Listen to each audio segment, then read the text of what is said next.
यहाँ पर एक वैद्युत द्विध्रुव है minus Q plus Q charge से बना हुआ, और यहाँ पर पॉइंट P है जहाँ पर पोटेंशियल निकालना है, और ये यहाँ से मिलाने वाली जो रेखा इसके मिड पॉइंट से वो थीटा कोण बना रही है। तो अगर आपको पोटेंशियल P पर निकालना है तो पोटेंशियल क्या बनेगा, आप एक प्लस चार्ज के कारण निकाल लो, प्लस माइनस चार्ज के कारण, नेट पोटेंशियल जो है दोनों को प्लस कर दो। तो जरूरत यह है कि जब आप पोटेंशियल निकालते हो तो फॉर्मूला आपने पढ़ा है क्या, V इक्वल टू होता है 1/4πε0 Q बाई डिस्टेंस। तो अपने को डिस्टेंस की आवश्यकता पड़ेगी दोनों चार्जों से। तो प्लस देखो ये डिस्टेंस r है, आपको प्लस चार्ज से निकालना, तो क्या करेंगे, यहां से एक परपेंडिकुलर ड्रा करेंगे और इसको भी ऐसे आप बढ़ा लें, और फिर यहां पर भी इस पर परपेंडिकुलर ड्रा करें, ये परपेंडिकुलर ड्रा कर लें। तो जब परपेंडिकुलर ड्रा करेंगे तो अब देखो, जब इस चार्ज से डिस्टेंस निकालोगे तो ये डिस्टेंस और ये डिस्टेंस अप्रॉक्स सेम होगी। उसी प्रकार से अगर इस चार्ज से डिस्टेंस निकालोगे तो ये डिस्टेंस और ये वाले डिस्टेंस अप्रॉक्स सेम होंगे। अब ये डिस्टेंस निकालना पड़ेगा। तो देखो ये है L, यहाँ से यहाँ तक, ये एंगल थीटा, ये भी एंगल थीटा है, तो दोनों डिस्टेंस सेम होंगे। ठीक है, चाहे आप ये वाला निकालो चाहे ये वाला, होगा कितना, अगर यहाँ से एंगल ये थीटा बना रहा है यहाँ 90 डिग्री, तो ये हो जाएगा L cos थीटा। उसी प्रकार ये भी क्या बनेगा, L cos थीटा, मीन्स अगर आप ये वाले टोटल डिस्टेंस लोगे R में L cos थीटा प्लस हो जाएगा, और अगर ये वाला डिस्टेंस लोगे तो इतने तक लेना, यानी R minus L cos theta, तो ये हो जाएगा R plus L cos theta, और ये वाला हो जाएगा R minus L cos theta. ठीक है, फॉर्मूला रख लो, 1/4πε0 Q by distance, plus charge से है R minus L cos theta, और जो माइनस चार्ज है, माइनस चार्ज से डिस्टेंस है R plus L cos theta, minus charge के कारण पोटेंशियल नेगेटिव होता है, तो माइनस हो जाएगा 1/4πε0 Q बाई डिस्टेंस है R plus L cos theta. जो कॉमन हो कॉमन कर लीजिए, Q/4πε0 कॉमन, बचेगा क्या, 1/R minus L cos theta minus 1/R plus L cos theta. Solve कर लें इसे, तो Q/4πε0 ये इधर मल्टीप्लाई होगा R plus L cos theta, minus इधर मल्टीप्लाई होगा R minus minus plus L cos theta, नीचे नीचे का मल्टीप्लाई हो जाएगा R square minus L square cos theta according to a minus b into a plus b equal to कितना होता है, a square minus b square. अच्छा देखो R कैंसिल हो जाएगा, L cos थीटा प्लस होके हो जाएगा 2L cos थीटा, यानी v बन जाएगा Q/4πε0 into 2L by R square minus L square cos square theta. 9, अपने को पता है कि अगर हम Q इंटू 2L लेते हैं तो ये होता है वैद्युत द्विध्रुव आघूर्ण, जिसका डायरेक्शन होता है negative charge to positive charge, जिसे स्मॉल p से लिखते हैं। तो क्योंकि अपने पास पता है कि Q इंटू 2L ये P होता है, जिसे आप कहते हो वैद्युत द्विध्रुव आघूर्ण, और इसके अलावा देखो ये जो L है इन कंपैरिजन टू R बहुत कम है। L क्या होता है, बहुत छोटा होता है R से। और एक बात आपको ये भी याद होगा कि जो cos स्क्वायर थीटा है इसकी जो वैल्यू बनेगी वो less than or equal to 1, 0 या 0 से बड़ा और 1 या 1 से छोटा होगा। तो इसका मतलब ये 1 से कम ही है। तो L square cos square theta, तो ये तो 1 ही है, और L स्क्वायर नगर हो गया, 0 के करीब जा रहा है, इसका मतलब ये आप क्या कर दोगे, 0 मान लोगे, क्योंकि ये ना के बराबर होगा। इसलिए इस पार्ट को हटा दें और Q इंटू 2L कितना रख दें, P रख दें, तब V इक्वल टू हो जाएगा 1/4πε0, यहाँ पर हो जाएगा, अच्छा एक चीज और यहाँ पर है 2L cos थीटा, तो ये हो जाएगा P cos theta divide by नीचे R स्क्वायर। ये निकल कर आया potential due to electric dipole. अब यहाँ पर डिफरेंट केसेस राइज होते हैं। पहला केस हमने लिया, अक्षीय स्थिति में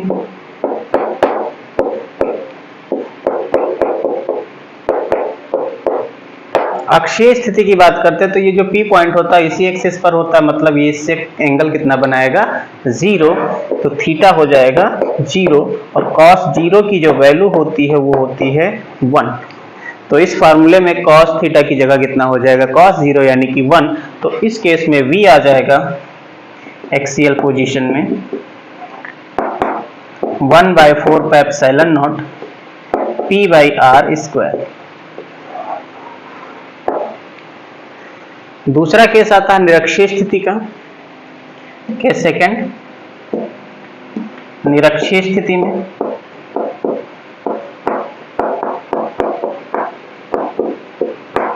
निरक्षीय स्थिति का मतलब होता है इसके परपेंडिकुलर होता है, तो परपेंडिकुलर है यानी कि थीटा कितना हो जाएगा 90 और cos 90 की वैल्यू होती है 0। और अगर यहाँ पर 0 हो गया cos की जगह तो पूरा का पूरा v क्या हो जाएगा 0। इसका मतलब निरक्षीय स्थिति में, जिसे आप इक्वेटोरियल कहते हो, 0 होता है। ठीक है। वैद्युत विभव के बाद वैद्युत स्थितिज ऊर्जा का टॉपिक। वैद्युत स्थितिज ऊर्जा क्या है? अगर आवेशों से बना कोई भी निकाय है, ठीक है, तो उस निकाय की रचना करने में जो कार्य किया जाता है वो भी वैद्युत क्षेत्र के विरुद्ध, उसी को कहते हैं वैद्युत स्थितिज ऊर्जा। फिर से समझें, अगर कोई भी आवेशों का सिस्टम है, निकाय है, तो उसको बनाने में जो वैद्युत क्षेत्र के विरुद्ध कार्य किया जाएगा वही कार्य उस निकाय में स्थितिज ऊर्जा के रूप में संचित हो जाएगा। ठीक है। लेकिन अब कार्य करेंगे तो लाएंगे कहां से आवेश को? तो आवेश को ऐसी जगह से लेकर आना है जहां पर पोटेंशियल 0। तो पोटेंशियल 0 हमने कहां मान के रखा है? अनंत पर। इसका अर्थ है कि वैद्युत स्थितिज ऊर्जा का मतलब क्या होगा? आवेशों को अनंत से लाकर आवेशों के निकाय की रचना करने में जो वैद्युत क्षेत्र के विरुद्ध कार्य करना पड़ेगा वही उस निकाय में वैद्युत स्थितिज ऊर्जा के रूप में संचित हो जाएगा। अर्थात इसकी परिभाषा क्या हो जाएगी? अनंत से आवेशों को लाकर निकाय की रचना करने में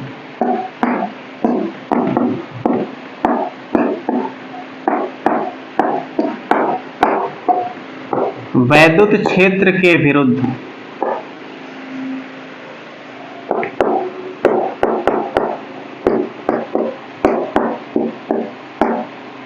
किया गया कार्य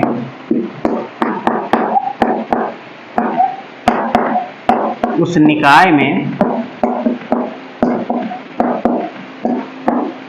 स्थितिज ऊर्जा के रूप में संचित हो जाता है।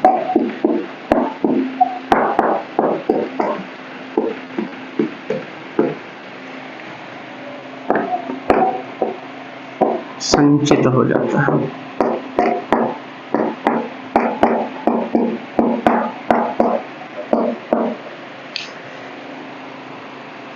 जिसे निकाय की वैद्युत स्थितिज ऊर्जा कहते हैं।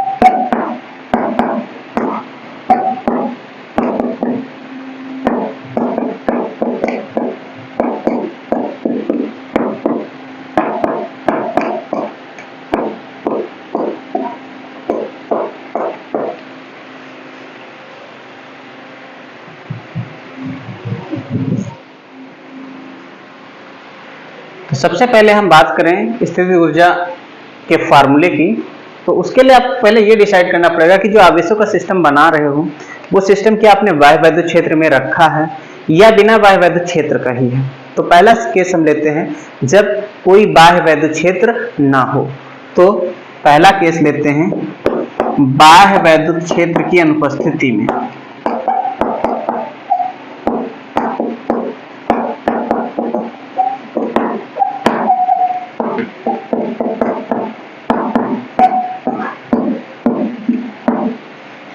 तो मान लीजिए दो आवेशों से बना कोई निकाय है। ये रहा आपके पास एक आवेश Q1 और दूसरा आवेश है Q2, इनके बीच का डिस्टेंस है R। तो इसकी स्थितिज ऊर्जा आपको निकालना है। तो बाह्य वैद्युत क्षेत्र नहीं है, ठीक है। तो सबसे पहले क्या करें, मान लीजिए कि यहां कोई आवेश नहीं है और प्रत्येक आवेश कहां पर है, अनंत पर है। अब एक एक आवेश को अनंत से लाइए, यहां पर रखिए, निकाय बनाइए और देखिए कि वैद्युत क्षेत्र के विरुद्ध आप कितना कार्य कर रहे हो, तो वही इसमें स्थितिज ऊर्जा के रूप में संचित हो जाएगा। तो पहले हम आवेश Q1 को अनंत से A तक लेकर आए, तो कितना कार्य करना पड़ेगा। आवेश Q1 को अनंत से बिंदु A तक लाने में किया गया कार्य।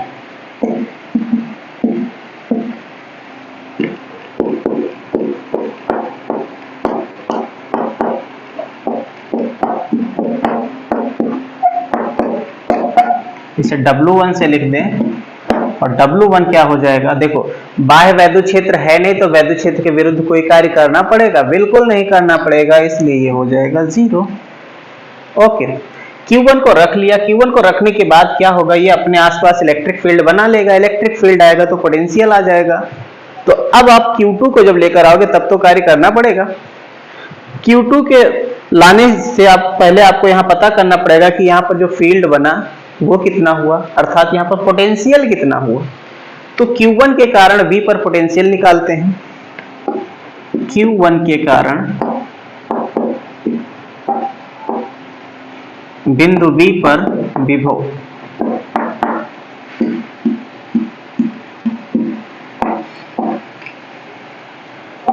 V भी इक्वल टू हो जाएगा 1/4 पाई एप्सिलॉन नॉट, क्या होता है, charge by distance R। Q1 है यहाँ पर चार्ज बाई R हो गया। अब आपको क्या करना है, Q2 को अब अनंत से लाओगे तो वैद्युत क्षेत्र है, वैद्युत विभव है, इसलिए कुछ कार्य करना पड़ेगा। तो Q2 को अनंत से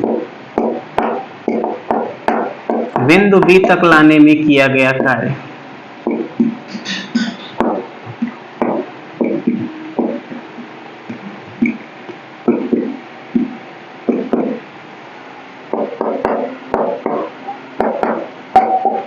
W2 कितना कार्य होगा, तो आप विभव की परिभाषा पर आ जाओ। विभव की परिभाषा क्या कहता है कि V इक्वल टू क्या होता है, W/Q। तो यहां से आप W निकालोगे, किया गया कार्य, तो क्या हो जाएगा, Q इंटू V। इसके अनुसार W2 क्या हो जाएगा, ये हो जाएगा चार्ज Q2 और B पर विभव। V का मान रख दो, Q2 into 1/4 pi epsilon not Q1/R। इस तरह से W2 अपने पास कितना आ जाएगा, 1/4 pi epsilon not Q1 Q2/R।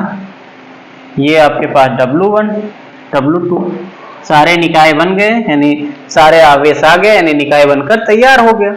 अब आपको इसकी स्थितिज ऊर्जा निकालना है, तो पता करो टोटल कितना कार्य किया। तो स्थितिज ऊर्जा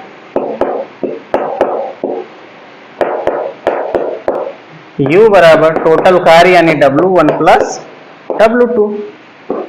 W1 0, W2 आ गया है 1/4 pi epsilon not Q1 Q2/R। यानी इस तरह से U आ गया 1/4 pi epsilon not Q1 Q2/R। ये दो आवेशों से बने निकाय की स्थितिज ऊर्जा है। इसी प्रकार अपने पास तीन आवेशों से बना निकाय हो, Q1 Q2 Q3, इनके बीच का डिस्टेंस है A B और C। अब आपसे कहे कि बताओ इसकी स्थितिज ऊर्जा कितनी होगी, बाह्य वैद्युत क्षेत्र नहीं है, तो क्या करेंगे, हम ये मान के चलेंगे कि यहाँ पर पहले कोई आवेश नहीं है और एक एक आवेश को बारी बारी से लाएंगे और किया गया वर्क निकालेंगे। ठीक है, तो इस पॉइंट को कुछ नाम दे दे, इसको नाम दे दिया P Q R, इस तरह से हमने नाम दे दिया। नाउ Q1 को अनंत से P तक लाने में किया गया कार्य, Q1 को अनंत से P तक लाने में किया गया कार्य।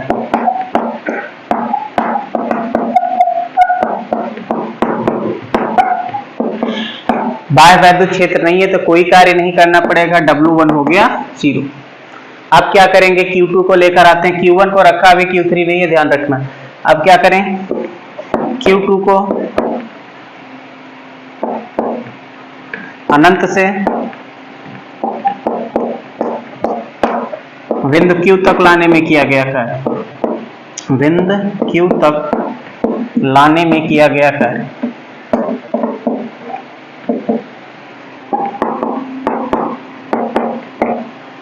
W2 तो देखो अब Q1 आ गया तो Q1 के कारण यहाँ पर विरोध होगा, अपोज करेगा, यानी वैद्युत क्षेत्र के विरुद्ध कार्य करना होगा। कितना, जितना अभी फार्मूला था 1/4πε0 Q1 Q2 बाई इनके बीच का डिस्टेंस कितना A। अगेन Q3 को लाएंगे, Q3 को अनंत से बिंदु R तक लाने में किया गया कार्य।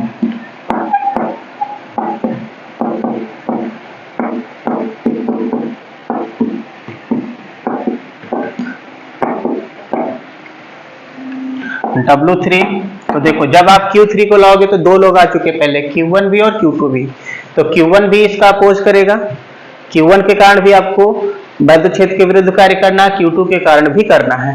इसका मतलब इसके कारण भी आपको निकालना पड़ेगा और इसके कारण भी स्थितिज ऊर्जा निकालना पड़ेगा, यानी किया गया कार्य। तो कितना हो जाएगा 1/4πε0। पहले आप Q1 Q3 के कारण कर लें, यानी Q1 Q3 अपॉन इनके बीच का डिस्टेंस है B प्लस 1/4πε0, इसके कारण भी होगा Q2 Q3 अपॉन में इनके बीच का डिस्टेंस C। अब इसकी स्थितिज ऊर्जा का अर्थ क्या है, टोटल कार्य निकाल लीजिए। तो स्थितिज ऊर्जा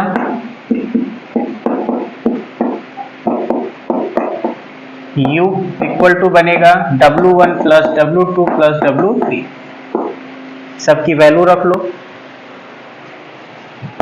ये 0 हो गया, W2 है 1/4πε0 Q1 Q2 बाई A और W3 है 1/4πε0 Q1 Q3 by B plus 1/4πε0 Q2 Q3 by C। जो कॉमन हो इसमें से कॉमन कर लो और यही इसकी स्थितिज ऊर्जा हो जाएगी। 1/4πε0 कॉमन हो गया, बनेगा Q1 Q2 by A plus Q1 Q3 by B plus Q2 Q3 by C।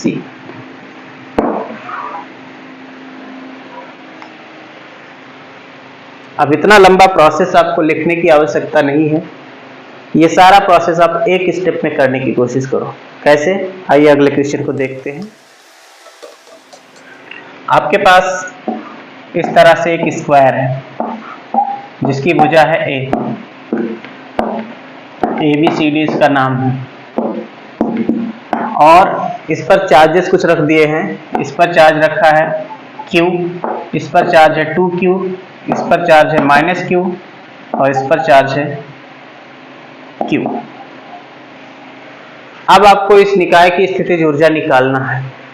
तो स्थितिज ऊर्जा निकालने के लिए आपको क्या करना पड़ेगा, एक एक चार्ज को बारी बारी से अनंत से लाना है और देखना कितना वर्क करना पड़ेगा। तो बस सारा काम माइंड में करिए, उससे पहले आप डिस्टेंस सारा का सारा कैलकुलेट रखिए। देखो ये चाहे ये दोनों डायगोनल की साइज होती है √2a। सबसे पहले बिंदु A वाले आवेश को लेकर आएंगे, वैसे पोटेंशियल एनर्जी निकालना है। तो A पर जो आवेश रखा है Q, इसको अनंत से लाने में कोई कार्य नहीं करना पड़ेगा। जब आप B वाले आवेश को 2Q को लाओगे तो इसके कारण कार्य करना पड़ेगा, कितना 1/4πε0 पहला चार्ज, दूसरा चार्ज अपॉन इनके बीच का डिस्टेंस A। दो आ गए, तीसरा C वाले चार्ज को लाना है -Q वाले को, तो इसके लाने पर ये भी और ये भी दोनों के विरुद्ध आपको कार्य करना ही पड़ेगा। तो पहले आप इसके विरुद्ध कर लें, 1/4 पाई एप्सिलॉन नॉट, ये चार्ज है Q, दूसरा चार्ज है -Q, और डिस्टेंस इनके बीच का होगा √2a, प्लस इसके भी विरुद्ध कार्य करना होगा 1/4 पाई एप्सिलॉन नॉट, चार्ज है 2Q और ये है -Q, अपॉन में इनके बीच का डिस्टेंस है a।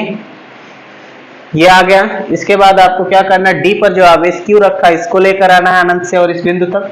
तो लाने में आपको किया गया कार्य, देखो इसको लाने पर ये तीनों के विरुद्ध आपको कार्य करना पड़ेगा।